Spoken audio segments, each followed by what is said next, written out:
अफगानिस्तान के अंदर भारत और पाकिस्तान के बीच में एक बहुत बड़ी कोवर्ट वॉर चल रही है और सबसे बड़ी बात यह है कि इस पूरी की पूरी लड़ाई में भारत को एक बहुत बड़ा एज है और भारत आज की डेट में आईएसआई के और पाकियों के इस नापाक गेम को बहुत अग्रेसिव लेवल पर ख़त्म कर रही है पूरे के पूरे अफगानिस्तान में रहकर। अब खेल को समझने की कोशिश कीजिए। 2021 के अगस्त के महीने में अफगानिस्तान में तालिबान जो है वापस से कंट्रोल में आती है। तालिबान आकर अफगानिस्तान का कमान संभालती है। जैसे ही तालिबान अफगानिस्तान के अंदर आके कमान संभालती है उस समय एक चीज़ ये होती है कि एक संगठन होता है जिसका नाम है तहरीक-ए-तालिबान पाकिस्तान। ये तहरीक-ए-तालिबान पाकिस्तान जो है अफगानिस्तान में छिपकर वहाँ से जो है पाकिस्तान को अटैक करना शुरू कर देता है। 1 मिनट के लिए आपको आवश्यकता है समझने की ये तहरीक-ए-तालिबान पाकिस्तान आफ्टर ऑल है क्या। देखिए 2001 में वर्ल्ड ट्रेड सेंटर अटैक हुआ। वर्ल्ड ट्रेड सेंटर अटैक करने वाला अलकायदा था। अलकायदा जो है वो अफगानिस्तान में बैठकर वहाँ से प्लानिंग कर रहा था। अफगानिस्तान क्यों? क्योंकि 1996 से 2001 तक अफगानिस्तान में तालिबान थी। तालिबान की सरकार ने अलकायदा को पनाह दी हुई थी। ओसामा बिन लादेन अफगानिस्तान में अलकायदा जो है वहाँ पर रह के उसको रीग्रुप करके 9/11 की तैयारी कर रहा था। 2001 में जब वर्ल्ड ट्रेड सेंटर अटैक हुआ, इस वर्ल्ड ट्रेड सेंटर अटैक के बाद अफगानिस्तान के अंदर यूएस ने इन्वेजन किया। इस इन्वेजन से क्या हुआ कि तालिबान की जो सरकार थी वो वहाँ से छोड़कर पाकिस्तान भागी। अलकायदा जो है वो भी अफगानिस्तान छोड़कर पाकिस्तान आ गया। पाकिस्तान आकर नॉर्थ वजीरिस्तान, साउथ वजीरिस्तान, इन इलाकों में जाकर बोरा बोरा केव्स वगैरह में जाकर वो छुप गया। अब दिक्कत ये थी कि 2001 से अमेरिका की रणनीति कुछ ऐसी रही कि अमेरिका ने बार बार पाकिस्तान को एक बात बोली। उसने कहा कि देखो मुझे कुछ भी करके अलकायदा चाहिए, मुझे तालिबान से कोई लेना देना नहीं, तालिबान जिए मरे हमें कोई लेना देना नहीं, आप हमारे को अलकायदा के सारे एसेट्स की जानकारी दीजिए। अब दिक्कत क्या थी? दिक्कत ये थी कि अलकायदा और बेसिकली तालिबान ये दोनों अफगानिस्तान में रह रहे थे।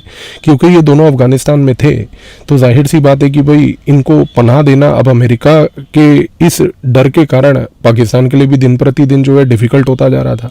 तो पाकिस्तान ने सबसे पहली बात तो ये बोला कि देखो तालिबान हम तुम्हें तो पनाह दे देंगे बिकॉज तुम्हें तो किसी भी प्रकार से अमेरिका जो है परेशान नहीं करना चाह रही है, पर हमारे ऊपर दबाव डाला जा रहा है अलकायदा को लेके। तो उस समय कुछ ऐसा हुआ कि 2005-6 से इस दबाव के कारण पहली बात तो अमेरिका को एक ऐसी परिस्थिति में लाया गया कि अमेरिका ने पाकिस्तान को ये धमकाना चालू कर दिया कि भाई अगर आप हमारे को अलकायदा की इंटेलिजेंस और इन्फॉर्मेशन नहीं देंगे तो मजबूरन हमें आपके ऊपर कार्रवाई करनी पड़ेगी। इस कॉन्टेक्स्ट में क्या हुआ? इस कॉन्टेक्स्ट में ये हुआ कि तालिबान वाले जो हैं वो पाकिस्तान के अंदर बैठ के चुपचाप बैठे रहे, उन्होंने कुछ नहीं किया। लेकिन 2005-6 से बेसिकली ये हुआ कि आईएसआई जो है उसने अलकायदा की इंटेलिजेंस जो है कि अलकायदा के सेल कहाँ कहाँ छुपे हैं, कौन से लीडर कहाँ बैठे हैं, उनकी इंटेलिजेंस दिन प्रतिदिन जो है चुपचाप जो है एक तरीके से अमेरिका को देनी चालू कर दी। अब जब अलकायदा की इंटेलिजेंस देनी चालू कर दी तो जाहिर सी बात है कि अलकायदा नाराज़ हो गई। जब अलकायदा नाराज़ हुई तो 2007 में अलकायदा ने एक संगठन बनाया जिसका नाम रखा तहरीक-ए-तालिबान पाकिस्तान, जिसको पाकिस्तान तालिबान के नाम से भी जानते हैं। अब तहरीक-ए-तालिबान पाकिस्तान का उद्देश्य ये था कि वो बेसिकली पाकिस्तान के अंदर रह के पाकिस्तान की आर्मी के ऊपर अटैक करे।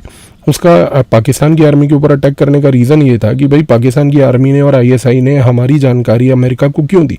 लेकिन 2011 में ओसामा बिन लादेन के मरने के बाद तहरीक-ए-तालिबान और अग्रेसिव हो गई और 2021 में जब अलकायदा उस समय तक क्योंकि कमज़ोर हो चुकी थी, तालिबान अफगानिस्तान में वापस आ चुका था, तो तहरीक-ए-तालिबान पाकिस्तान जो है वो बड़ी पावरफुल थी।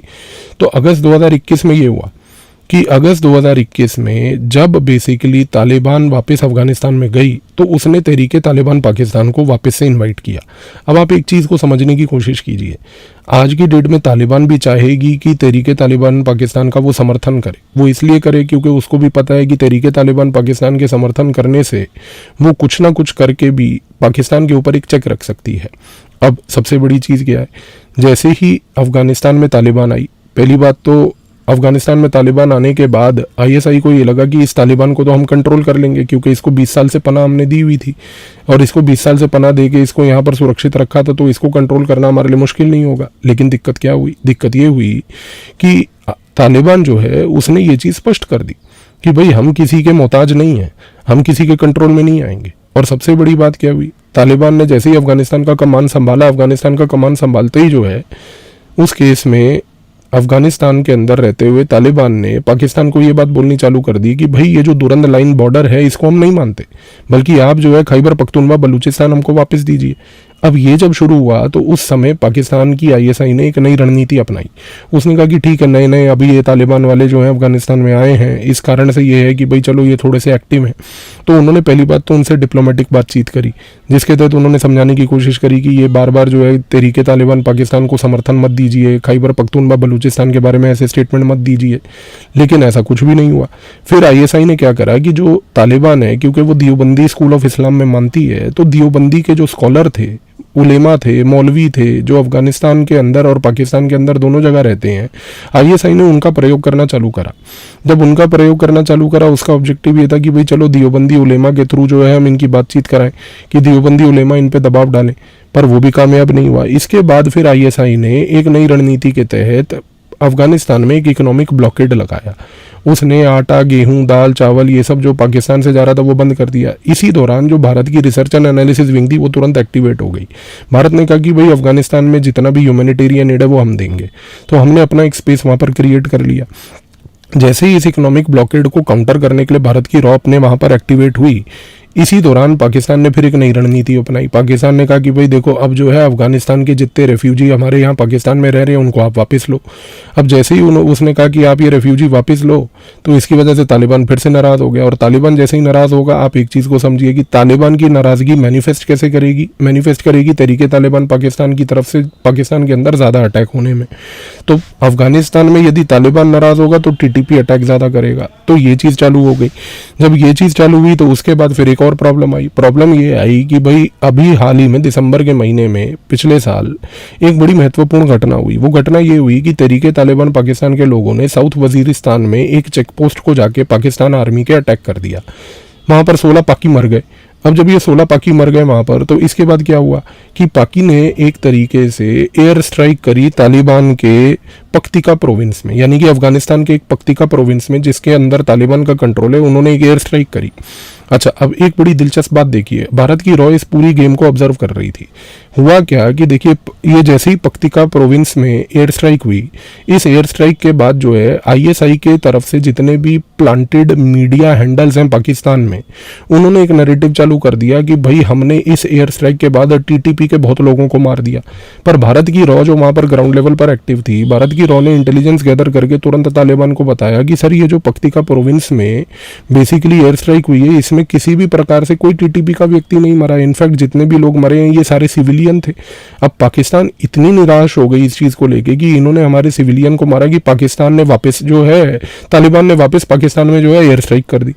अब तालिबान ने जब पाकिस्तान के अंदर वापस एयर स्ट्राइक करी ये कह के कि आपने हमारे यहाँ पर सिविलियन कैसे मारे, इसके बाद फिर से जो है तालिबान, अफगानिस्तान, टीटीपी, पाकिस्तान, इनके बीच में फिर से जो है एक तरीके से तनाव पैदा हो गया।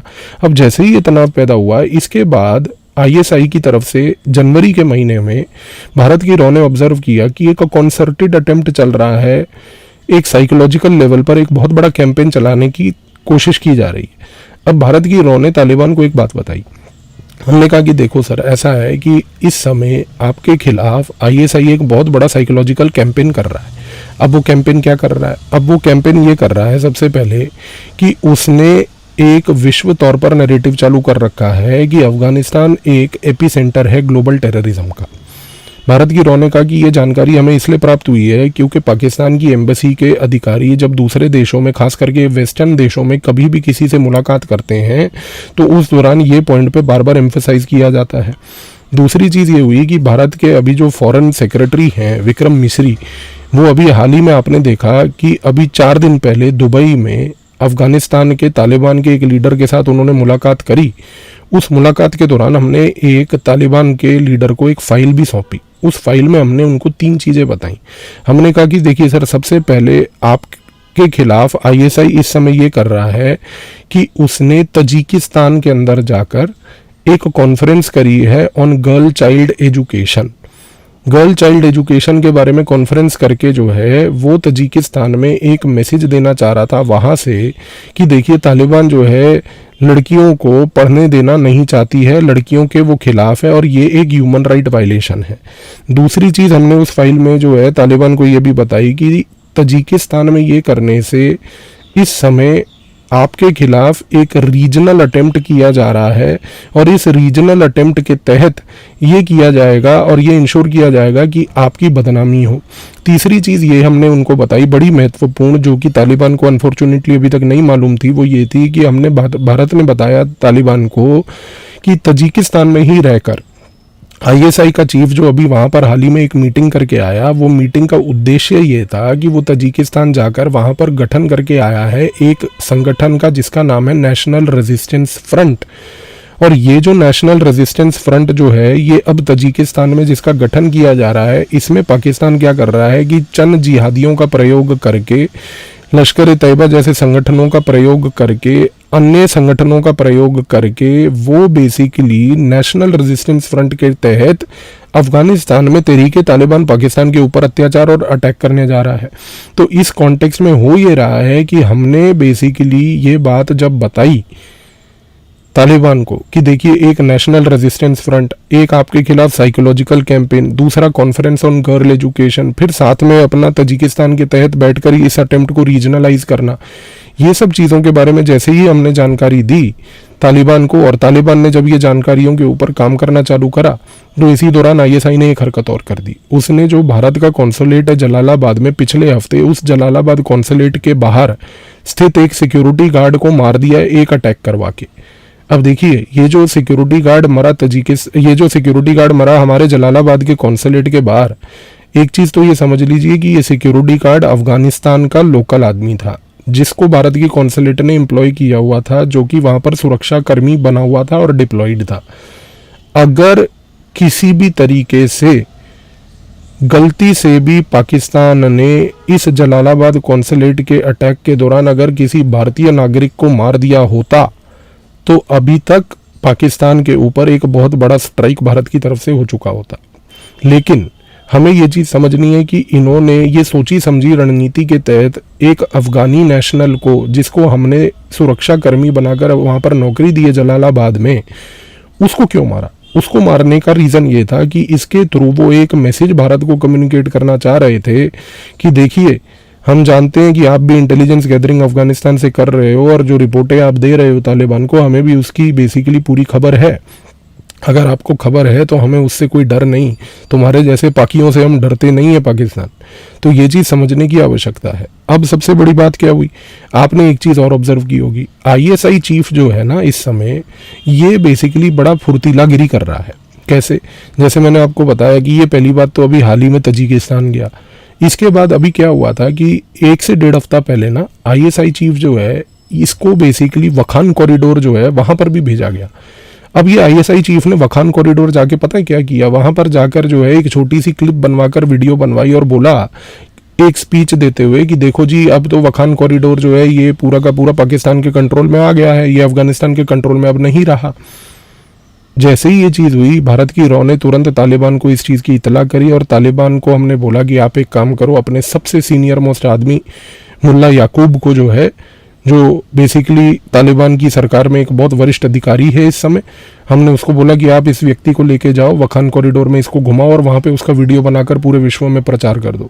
और वही चीज़ हुई, मुल्ला याकूब वखान कॉरिडोर गया। वखान कॉरिडोर जाते ही उसने जो है पूरा का पूरा एक वीडियो बनाया और बोला कि देखो, मैं तो वखान कॉरिडोर में खड़ा हूँ और वखान कॉरिडोर को कोई नहीं ले सकता।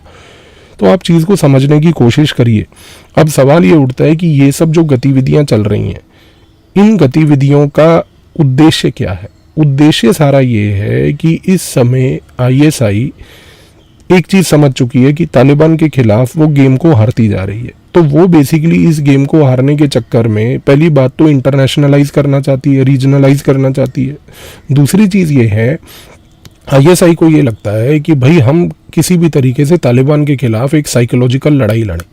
ये वखान कॉरिडोर का करना, कॉन्फ्रेंस ऑन गर्ल एजुकेशन करना, तजिकिस्तान जाना, बांग्लादेश जाना, आईएसआई के चीफ को बांग्लादेश बुलाया गया, वहाँ पर वो जाकर जो है कुछ हरकतें करके आया। इसके बाद ये सारी चीज़ें जो चल रही हैं, इससे बेसिकली एक साइकोलॉजिकल प्रेशर सिर्फ तालिबान पे नहीं डाला जा रहा, भारत पे भी डाला जा रहा है। और सबसे बड़ी बात यह है कि ये सारी गतिविधियाँ करने से पाकिस्तान की आर्मी जो है अपने पाकिस्तानी लोगों के खिलाफ बेसिकली एक नरेटिव ऐसा पेश कर रही है कि देखिए हमारी सरकार इस समय बड़ी मजबूत है, पाकिस्तान की आर्मी जो है वो देश को सेफगार्ड करने में बड़ी सक्षम है। प्रॉब्लम असली सबसे बड़ी ये है कि पाकिस्तान के अंदर इस समय एक बहुत बड़ा पॉली क्राइसिस चल रहा है। पॉली क्राइसिस का मतलब होता है कि जब पॉलिटिकल, इकोनॉमिक, सोशल और साथ में सिक्योरिटी क्राइसिस सब कुछ साथ साथ आ जाए। इस समय टीटीपी की तरफ से जो अटैक्स चल रहे हैं, पॉलिटिकल लेवल पर इमरान खान जो कर रहा है, इकोनॉमिक लेवल पर जो वहाँ पर देश का भट्टा बैठा हुआ है, ये सारी चीज़ों की वजह से पाकिस्तान जो है इस समय एक ऐसी परिस्थिति में गो थ्रू कर रहा है कि वो on the verge of collapse है। तो इस कॉन्टेक्स्ट में ये सारे टैक्टिक्स आपको समझने की आवश्यकता है कि ये आईएसआई की तरफ से डेलिबरेट साइकोलॉजिकल टैक्टिक्स हैं, जिसके तहत वो ये चीज़ इंश्योर कर रहा है कि भाई इस तरीके से डोमेस्टिक पॉपुलेशन के अंदर एक मैसेज चला जाए कि देखिए सब कुछ अच्छा है, लेकिन इस काम में वो नाकाम रहेगा। और जहाँ तक भारत और तालिबान की बीच की बात है, एक चीज़ तो तय है, एक अब इस बार जो ये दुबई में ऑफिशियल मीटिंग में फॉरेन सेक्रेटरी के साथ जो हुई, इसके थ्रू भारत ने एक बहुत स्ट्रॉन्ग इंटेंट अपना क्लैरिफाई कर दिया है कि देखिए हम जो है तालिबान से इंगेज करेंगे, करने के लिए तैयार हैं, करते आए हैं और आगे भी करते रहेंगे। और दूसरी सबसे बड़ी बात भूलिएगा मत कि ट्रंप एडमिनिस्ट्रेशन आ चुकी है। ट्रंप एडमिनिस्ट्रेशन जो है वो तालिबान के हमेशा फेवर में रहती है। उसका सबसे बड़ा रीज़न ये भी है कि जब ट्रंप एडमिनिस्ट्रेशन के दौरान अफगानिस्तान के अंदर जब यूएसए छोड़कर भी गई थी, तो यूएसए छोड़ने का उस समय पूरा का पूरा जो डील पैकेज साइन हुआ था वो ट्रंप एडमिनिस्ट्रेशन के दौरान ही हुआ था। तो ट्रंप एडमिनिस्ट्रेशन इस समय अफगानिस्तान में कभी भी नहीं चाहेगी कि तालिबान के सवाए कुछ और हो। और इनफैक्ट ट्रंप एडमिनिस्ट्रेशन तो तालिबान और साथ में तहरीके तालिबान पाकिस्तान दोनों को समर्थन भी देगी, क्योंकि इसको समर्थन देने से इस समय आप इस चीज़ को समझिए कि अमेरिका भी पाकिस्तान की आर्मी और आईएसआई को आर्म ट्विस्ट कर पाएगा, क्योंकि पाकिस्तान की आईएसआई जो इस समय गोदी में बैठी हुई है चाइना के, उसको आर्म ट्विस्ट करने के लिए सबसे बड़ा अगर कोई टूल इस समय अमेरिका के भी पास है तो वो तहरीके तालिबान पाकिस्तान है, और साथ में दूसरा जो है वो है तालिबान। तो इस सिनेरियो में भारत के लिए परिस्थिति आगे सिर्फ अनुकूल होगी। तालिबान जो है भारत के साथ एंगेज करता था, करता है, करता रहेगा, लेकिन पाकिस्तान का जो नापाक गेम है और ये जो पाकी हैं, इनका किसी भी प्रकार से कोई भी गेम आगे कभी भी एग्जीक्यूट खास करके अफगानिस्तान में और भारत के खिलाफ नहीं हो पाएगा। तो आई होप आपको इस वीडियो के थ्रू अब पूरी रीजनल पिक्चर अफगानिस्तान को लेके क्लियर हो गई। धन्यवाद।